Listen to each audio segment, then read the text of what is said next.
Praise the lord. Welcome to ఆత్మీయ పలుకులు.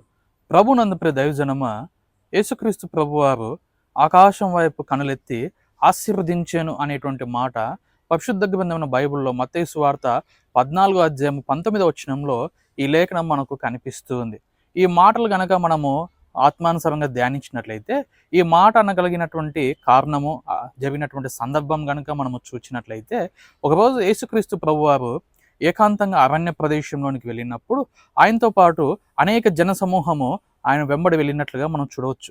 ఆ జనసమూహాన్ని చూచి యేసు ప్రభు కనికరపడి అనేక అద్భుతాలు చేసి వారికి ఉన్నటువంటి వ్యాధులను తొలగించినట్లుగా దేవుని యొక్క లేఖనంలో మనం చూస్తున్నాం. ఈ వ్యాధులను తొలగించినటువంటి క్రమములో సాయంకాలం అయినప్పుడు ఆయన శిష్యులు ఆయన దగ్గరికి వచ్చి, ప్రభువా, ప్రొద్దుపోతుంది, మరి చీకటి అవుతుంది, వారు ఆహారం భుజించుటకు ఊరిలోని వెళ్ళి ఏమైనా కొనుక్కొని రావడానికి వారిని తోలివేయము అని అన్నప్పుడు యేసుప్రభు అన్నటువంటి మాట ఏంటంటే, అక్కర్లేదు, వారికి ఆహారం మీరే పంచిపెట్టుడి అన్నాడు. వారు శిష్యులు ఈ మాటకు ఆశ్చర్యపడి, మా దగ్గర కేవలం 5 రొట్టెలు 2 చేపల మట్టుకే ఉన్నాయి అన్నప్పుడు, వాటిని నా దగ్గరికి తీసుకొని రండి అని సెలవిచ్చి వాటిని చేతులెత్తి ఆకాశం వైపు చూసి ఆశీర్వదించి కొన్ని వేల మందికి ఆహారంను పంచిపెట్టినట్లుగా దేవుని యొక్క లేఖనంలో మనం చూస్తున్నాం.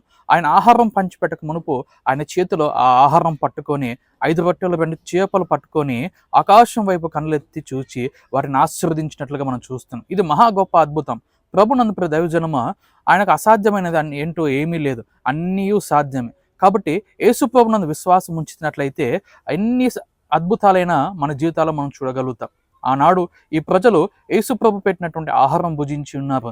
మనం కూడా ప్రతిదినము మన్నా అనేటువంటి ఈ వాక్యాన్ని మనం భుజిస్తూ ఆత్మీయంగా బలపడుతూ మనం కూడా యేసు ప్రభునందు విశ్వాసం ఉంచినట్లయితే ఇలాంటి అద్భుతాలు అనేకం చూస్తాం. అట్టి గొప్ప కృప దేవుడు మనకు అనుగ్రహించును గాక. ఆమెన్.